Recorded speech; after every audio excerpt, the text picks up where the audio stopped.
Hi, it's me again. I'm going to take a little trip to a friend's house. So what I thought was I'd let you all sort of see basically sort of where I live and what it's like.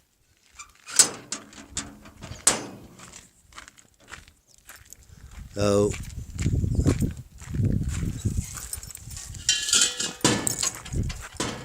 quick view of a lake.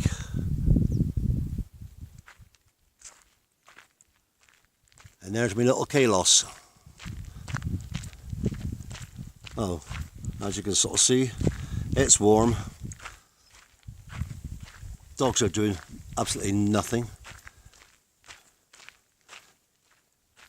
In a couple of months' time it'll be okay when it gets cooler. Then they'll be up and about. Oh, that's what's it again. Okay, now I don't know how this is going to work because I'm on a notepad, so I can't sort of pin it to the window like you can with a phone. So what I'm going to do is try and hold it while I'm driving up the Campo Road.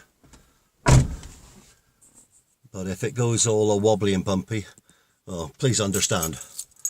All right.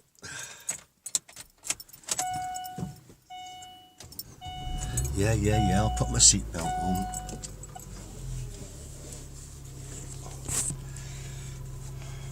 Okay.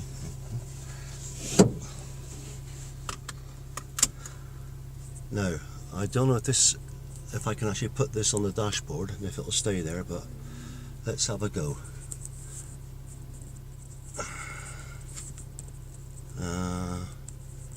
Something like that.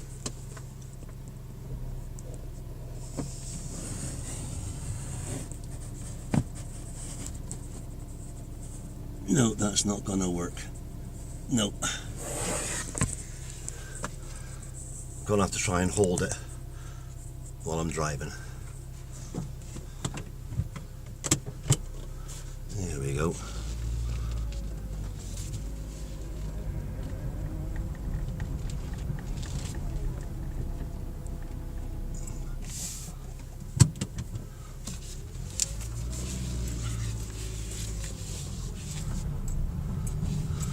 Before I go anywhere at all, let's put the windows down. That's a bit better. Let some cooling. Through July and August, you have the aircon on in the car all the time. Right, this is the Campo Road from my house. It's about 2 miles long, and it's seriously due to be regraded. I've asked the council a couple of times, and it's yep, we'll get down to it mañana. Great expression, mañana actually means tomorrow, but in real life it means yeah, maybe, sometime, whenever.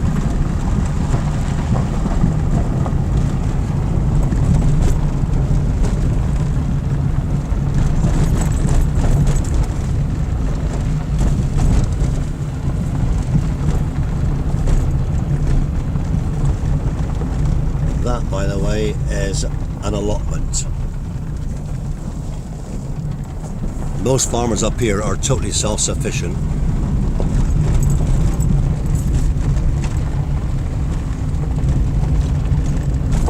Olive trees on that side, almond trees on that side.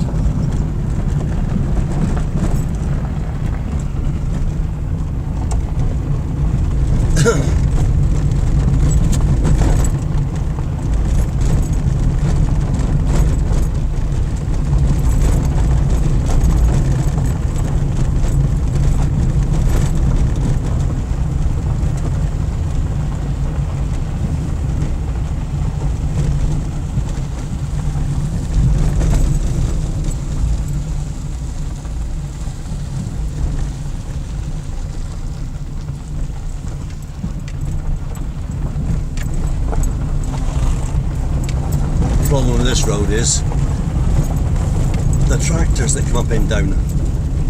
they're massive tyres, they wreck it. And all you've got to have is a bit of rain, which by the way, according to the forecast, we're going to get tomorrow. The ground gets soft, the tractors comes down and they churn it all up.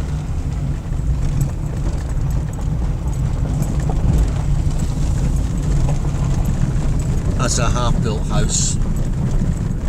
It's been stopped for some reason. And this is a typical Spanish house, as you can see. Why bother painting the sides of it? That costs money, it's a waste of time. And they're sort of slowly painting the front, but that's as far as it'll go. That's corn. Again, it's a wee allotment for the farmer.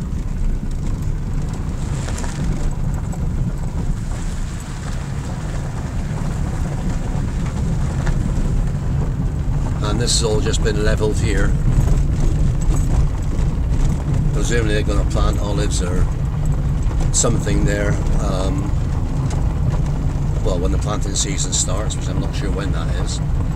That side there has been dug over in preparation, and next year it'll become like that. This bit here, they're just starting to clear it away.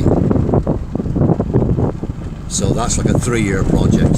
That's year 1, the other one was year 2, and the finished thing is year 3, and then you plant your olive or almond trees.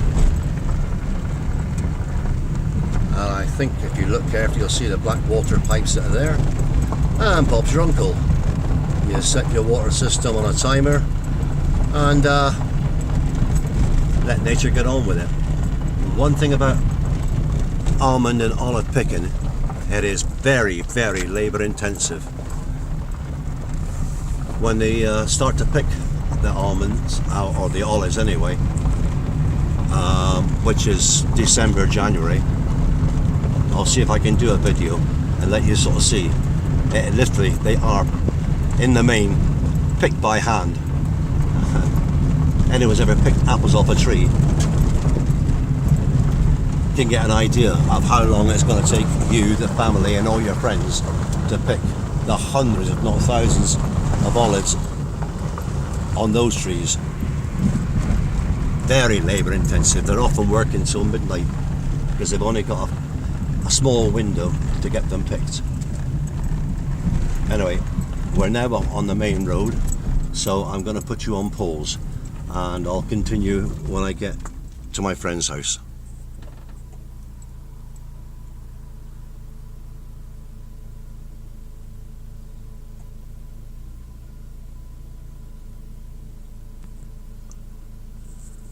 At least I'm going to try and put you on pause.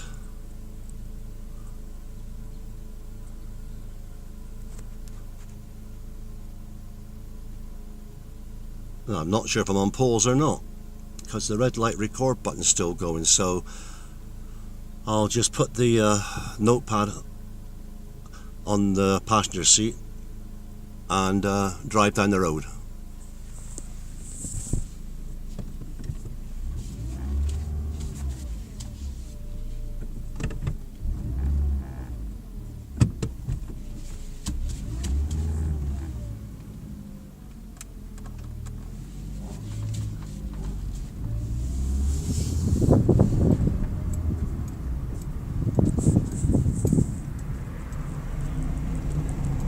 That's our local garage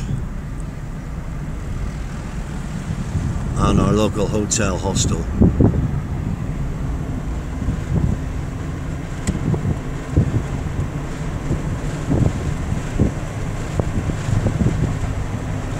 And this is where I turn off again for my friend's house.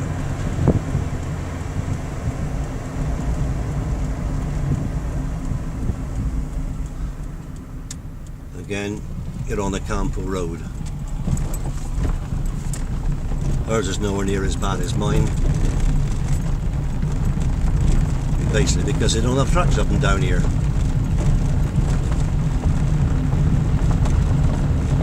Now this is a small brick community. As I sort of said in one of my other blogs, there's expats in virtually every village in Spain.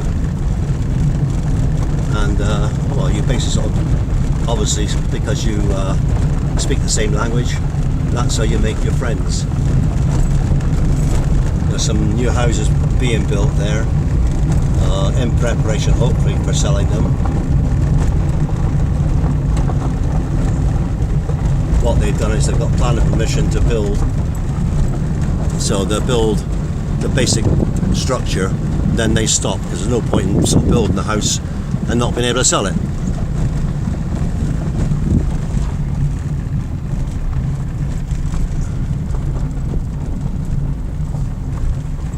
Oh, someone looks so they're gonna try and plant a front lawn. That'll be interesting, because in the summertime with sort of 45 plus degrees of heat, there is no greenery up here. It just gets burnt away. Another water deposit. Again, more almond and olive trees, both sides. And this is my friend's house.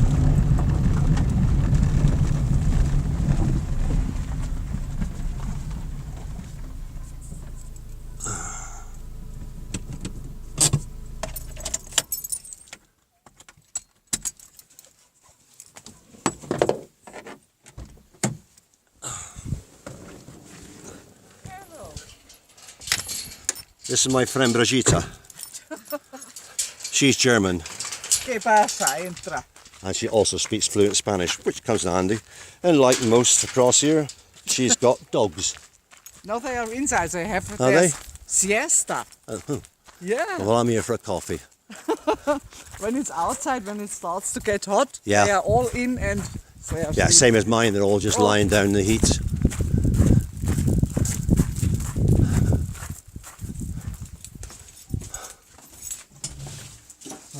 Oh, here we come. Good morning. Hello, Baloo. Oh, hello, you. Yeah, hello, hello. Hello, hello, hello, hello, hello. So across here, everyone's got dogs. Come on, out the way, Baloo. Let me get by. Oh, by the way, that's a Spanish Mastin. Hello, little one.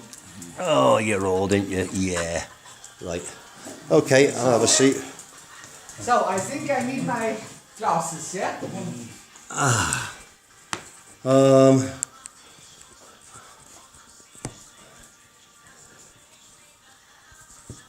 What I tried to do was actually put this thing on pause, Yeah, what's the and matter? What's happened? I couldn't pause it. That's paused there, isn't it? Okay, well, I've had a couple of hours at Brigitte's, just had a coffee and a chat, and then I thought, let's let you sort of see a bit of touristy things from inland Spain. So I've come down to one of the local lakeside bars. So I'll let you see it.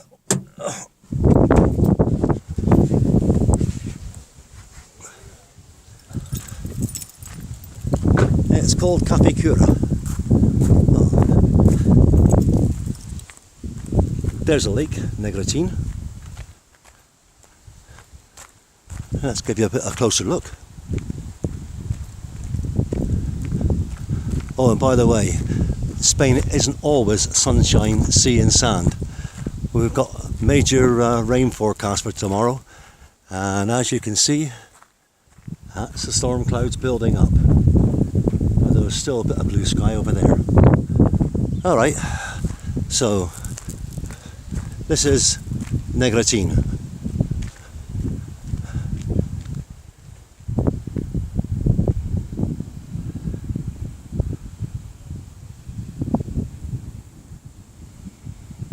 Oh, I don't know if you can hear it, but there's definitely thunder over there somewhere. That actually looks like rain coming down. Now what you see here now, with hardly any people on it, that's exactly the same at the height of the season, July and August. Can you imagine this? Up in the Lake District, with a thing like, Windermere. Anyway, let's go and get a tinted verano, which is wine and lemonade, and get a tapa as well, I expect.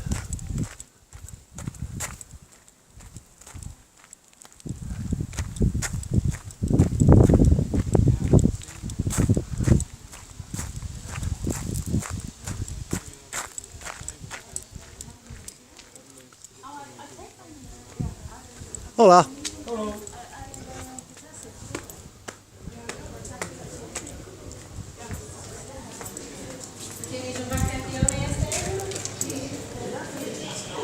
Hello. You're on YouTube, believe it or not, live. Tinta del Verano. See, this is well, one of the lakeside bars.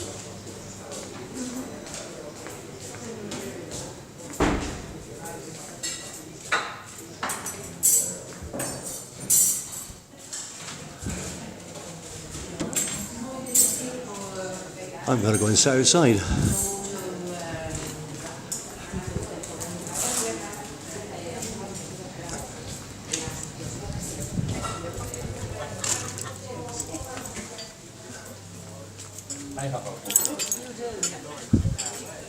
Buenas tardes, Santos. Just a moment. ¿Te bien? How are you? Perfecto. Yes, I can see. You're on YouTube. No, please. You're all on YouTube. No, thank you. All right. So you're not on YouTube. Okay, fine. I'm going to sit down and chat to myself.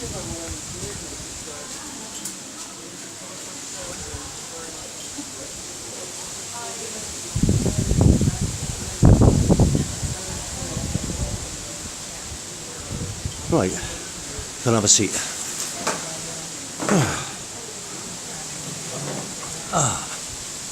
There we go.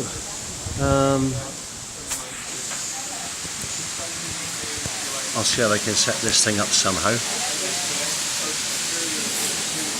No, how am I going to set this up?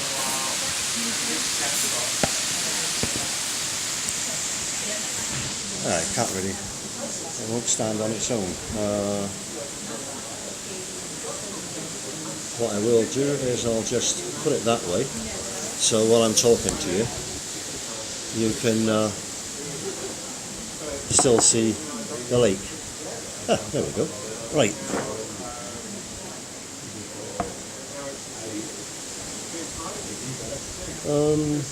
Right. Okay. Right. I've been told to tell you about what really living in Spain is all about. Not the tourist brochures of Benidorm or Marbella or any of the other costas, which obviously is where expats go for their holiday, so that area caters for expats. And as I said before, you can get your all-day English breakfast or your fish and chips, etc., etc. If you come to live in rural Spain, up here, oh, and by the way, we're about a mile. Muchas gracias. Above sea level. Hold on, I'm just going to move that there and let you sort of see. Where is it? Ah, there we go. Oh, that is a Tinta de Verano,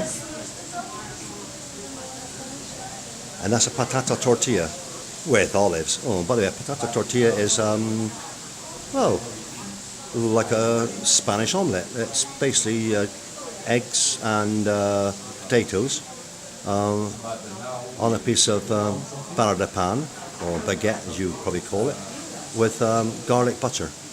Anyway, that's that out of the way. Let's put you back. Oh, let's move that chair out of the way so you can get a decent view of the lake. There we go. Right. All right.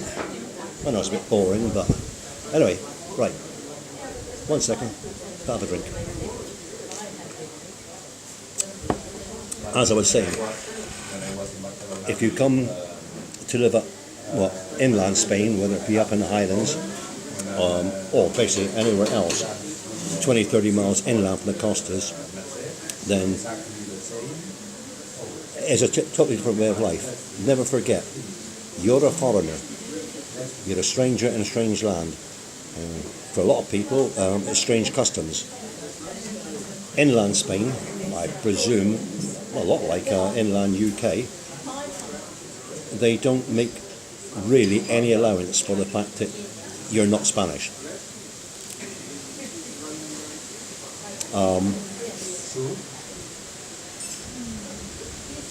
You can go to various free schools paid for by the government to learn Spanish, or you can do the same as I did. Get a laugh, get embarrassed, and basically sort of pick it up that way. A little story, which is true. When I first came across, decided, in fact, we were in here and we had lamb chops done on a grill. And if you've never had lamb chops done on a grill, you've never lived. Anyway, we were in town and past the butcher and decided I'd get some lamb chops. So when I go, you've got to remember, I'd only been out here for a couple of 3 months, and my fluent Spanish extended to hola, which is hello, buenos dias, which is how are you, good morning, and gracias, thank you, and not much else. So goes into this butcher and sort of said, without thinking, I'd like some lamb chops, please. And he just stood there and looked at me. And I thought, what's lamb chops in Spanish? Didn't have a clue. But one thing I did know was pollo, that's chicken. So I'd done the old hand signs and wave the arm and sort of shout and blah blah blah, you know, meh, meh, blah blah blah. And the guy just stood there looking at me. And by this time there's 4 or 5 other customers in the shop.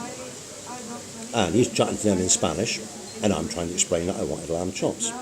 And bit by bit, they start to laugh. And I'm still waving my arms around and, you know, trying to explain. And after about 10-15 minutes, and by this time, everyone in the shop was in hysterics. I thought, I'm not going to get lamb chops, but I know what chicken is, and he had chicken on the counter, so I sort of said, I pointed to it and I said, pollo.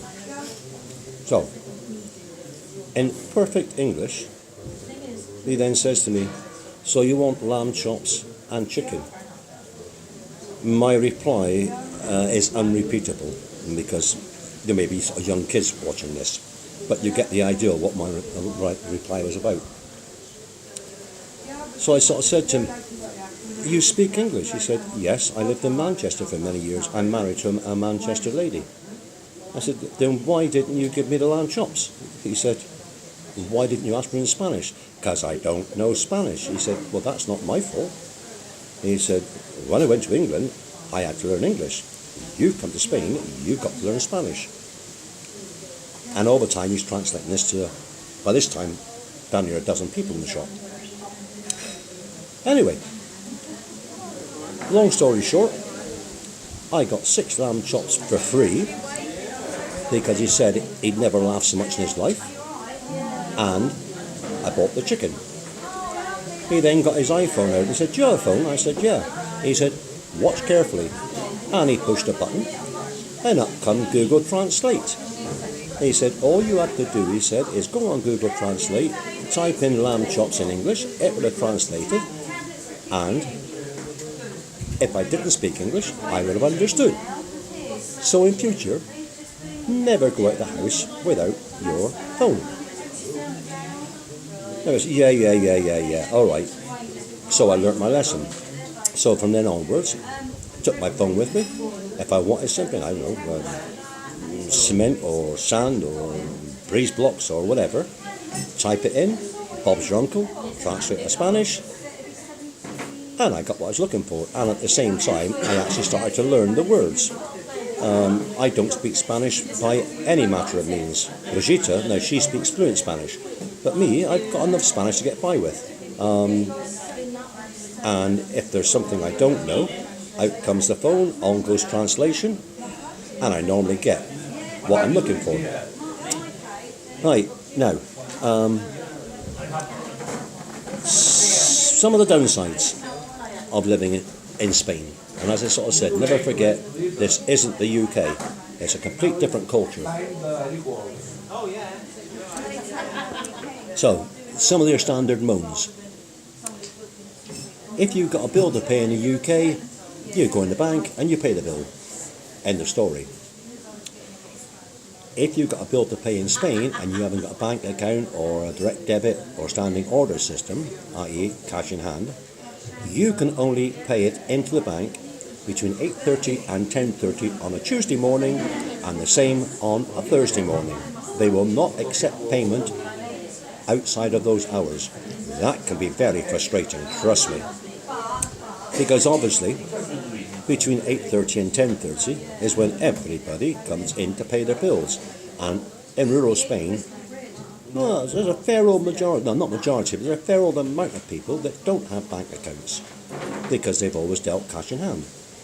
So you can imagine, you're in a bank in your little local town, one, maybe two tellers if you're lucky, and you're standing in the queue, and if you're lucky before 10:30 you get served. If, like it's happened to me a couple of times, it's gone 10:30, you either pay an out of hours fine, which I think is €3, about £2.50, or you walk out and you just make certain the next time you go in it's earlier. So that's one of the downsides of living in Spain. Excuse me, I'm eating the olives. What else? Right, yeah. Schools. The Spanish system is, if you're going to come to live in Spain, then obviously you're going to have to learn Spanish, and they make absolutely no allowance for you speaking anything other than Spanish. So when your kids go to school, they literally get dropped in at the deep end. And what I find amazing is within 6 months, they can be your own personal translators. It is amazing just how fast kids pick up the language.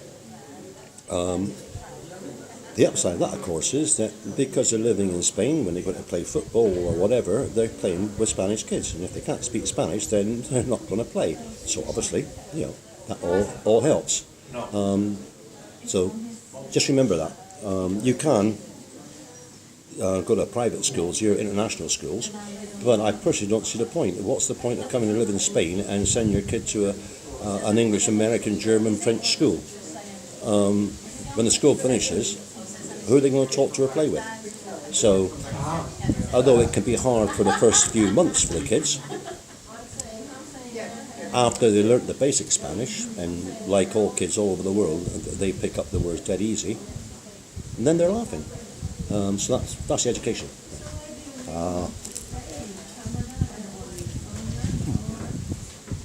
Potato tortilla is gorgeous. Health system, right. I think I mentioned this before.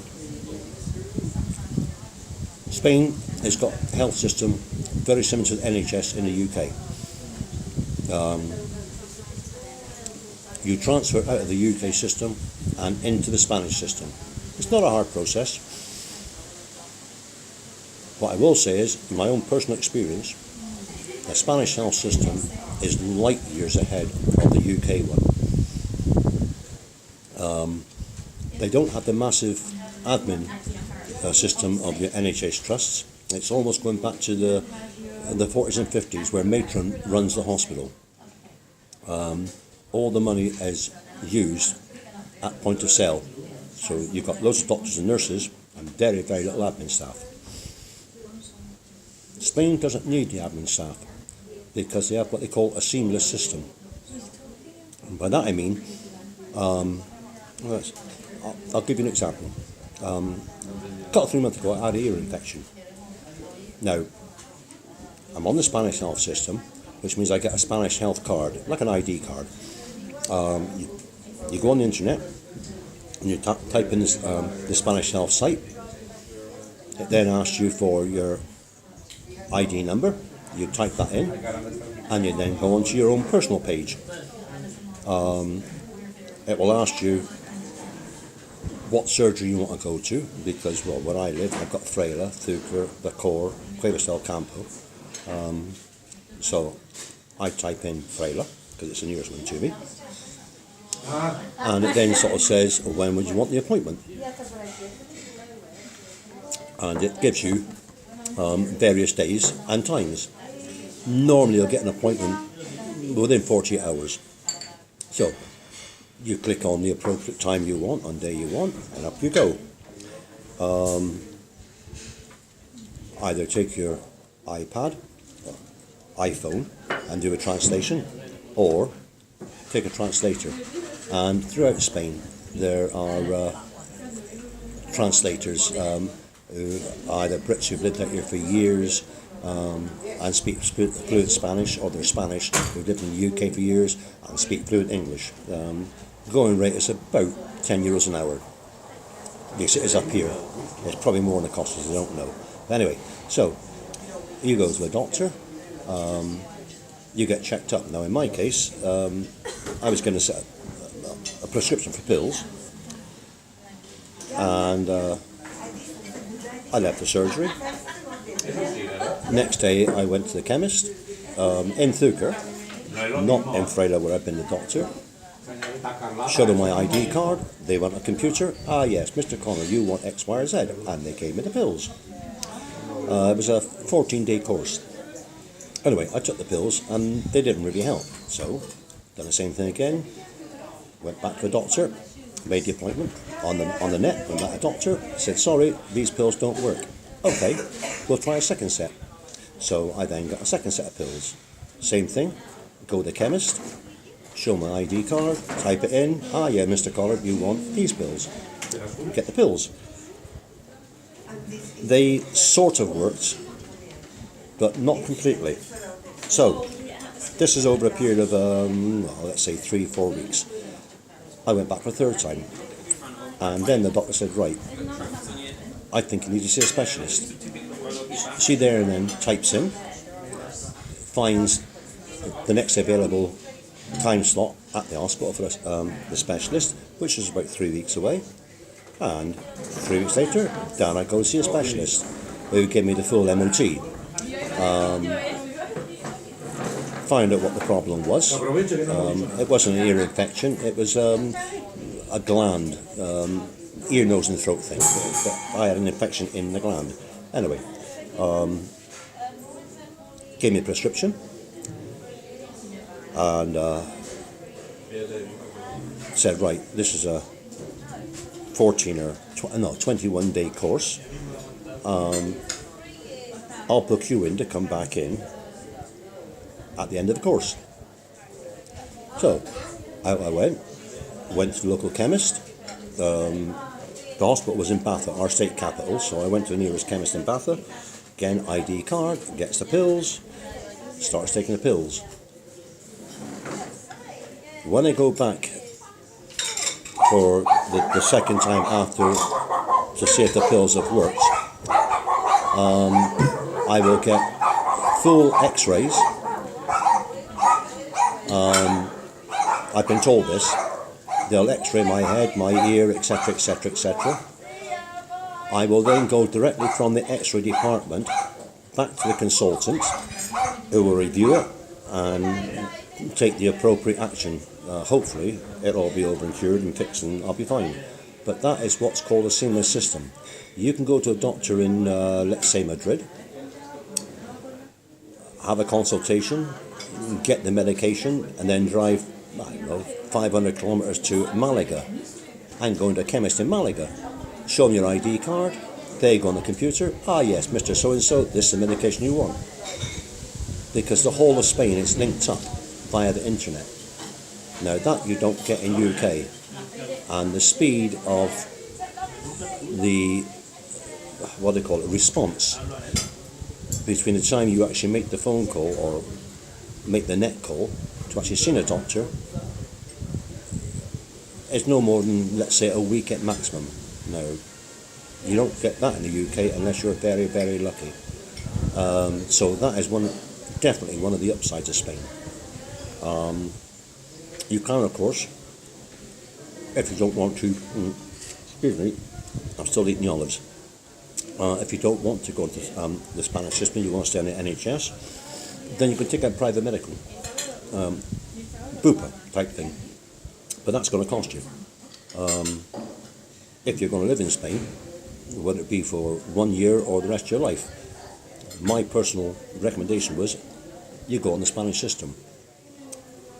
How that's going to change after Brexit, I do not know. I know the Spanish are already gearing up for Brexit. I've been told that at Malaga and Alicante Airport, they're set up booths for non-EU passports.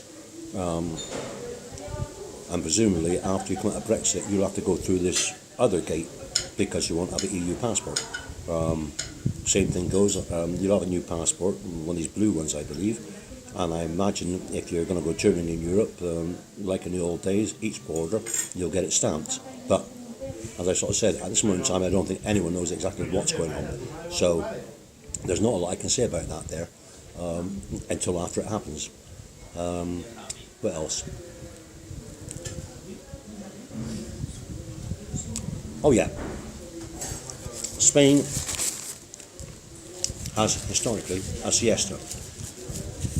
So, apart from the big supermarkets, who've only just recently changed their system, Spain closes down at 2 o'clock in the afternoon.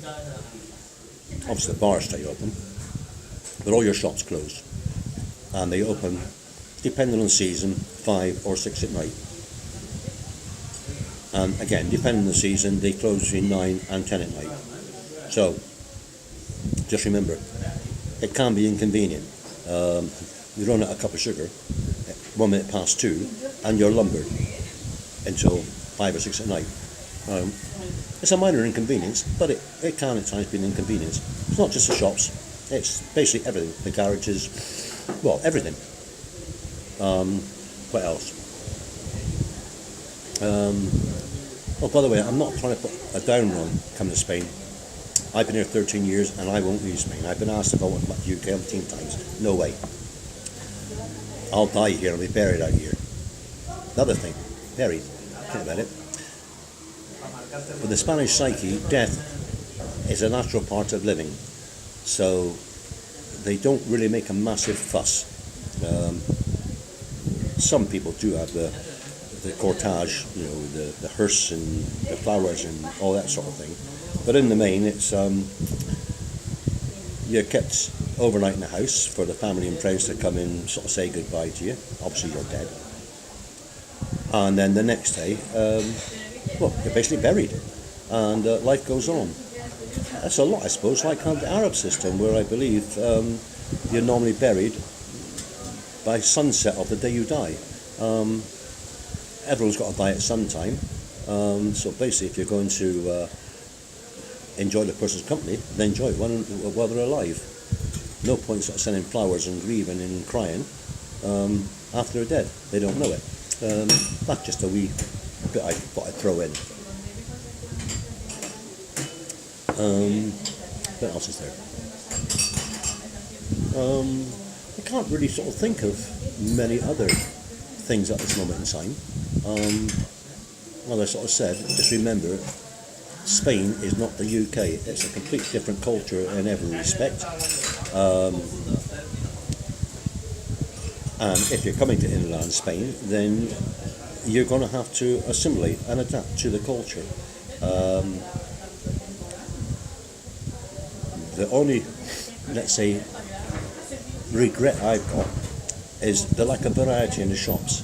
It's not like going to Asda or Tesco's, where you can buy cheese from every country in the world, or bar de pans, or baguettes, or sliced loaf, or bloomers, or blah blah blah blah blah blah, and every kind of sticky bun. Oh, I do miss my sticky buns. In Spain, you don't get that. Someone I complained about to a few years back, a Spanish friend, he gave me an absolute classic reply. My granddad didn't have it. My dad didn't have it. I don't have it. So why should my children have it? Now you think about it. Spain survived for thousands of years on what they have, and unlike the UK, they don't really assimilate foreign ideas, foreign foods. I was talking to my son about this, and I sort of said, he lives in Bristol, 15 years ago, you wouldn't have found a Polish restaurant in Bristol. And then all of a sudden, the Poles, Czechoslovakians, Hungarians come across for work.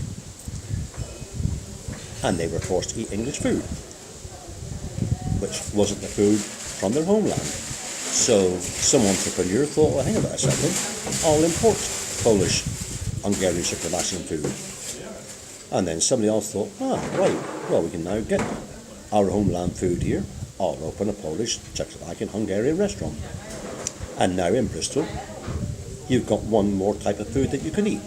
Just the same as when I was a kid, Chinese and Indian restaurants were absolutely unheard of.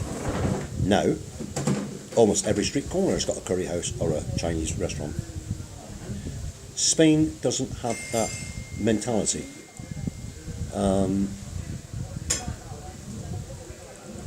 They look at it that they're Spanish, what they eat, the way they talk, the way they live is Spanish.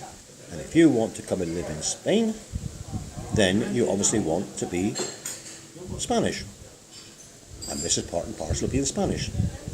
On the cost, obviously it's different because money talks. So that is one thing to remember, the lack of variety. There are one or two English shops around, but they're very limited on their stock. So if you don't like Spanish food, you definitely don't want to come to Spain. On the other hand, paella, or paella as you might call it, is Spanish through and through, and trust me, I've had some fantastic ones. And like I sort of said, the lamb chops, well, I've never tasted lamb chops like the Spanish do it. So, it's got its ups and its downs. But it is part and parcel of living in Spanish Spain. Hold on a second, I'm finishing off my tortilla. I'm going to move the camera.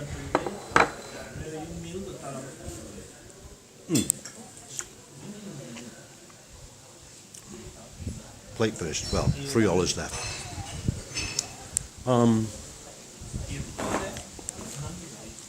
As you can see, it's starting to get. Oh, you can't see. It's starting to get grayer. The state that I live in is called Andalusia. It's the biggest state in Spain.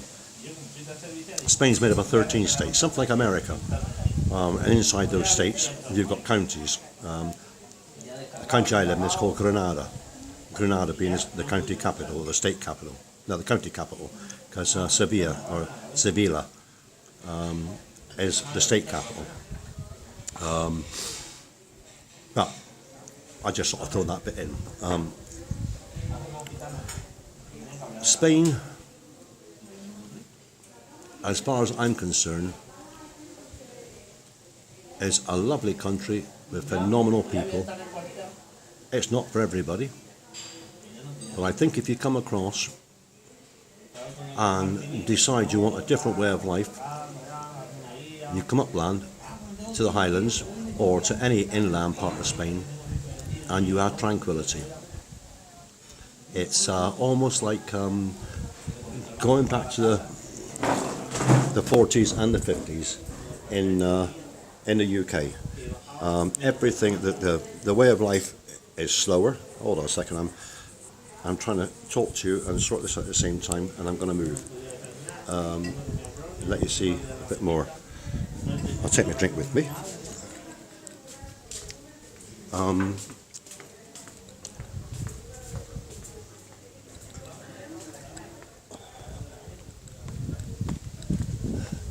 Hiya.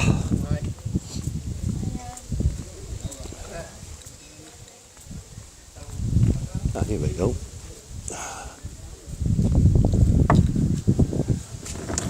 That's better. Give you a different view of the lake.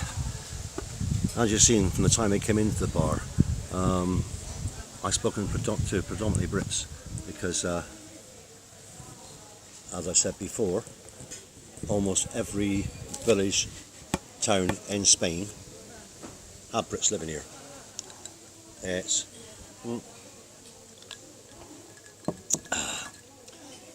another drink of my Tinto de Verano, which by the way translates to hints of summer. Where was I? Oh yeah. Almost every village and town in Spain have expats living in it.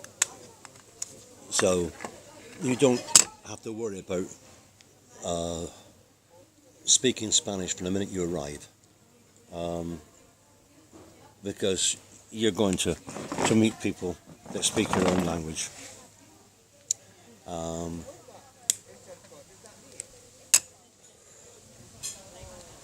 And I suppose a lot like the UK, when immigrants come in, they tend to sort of congregate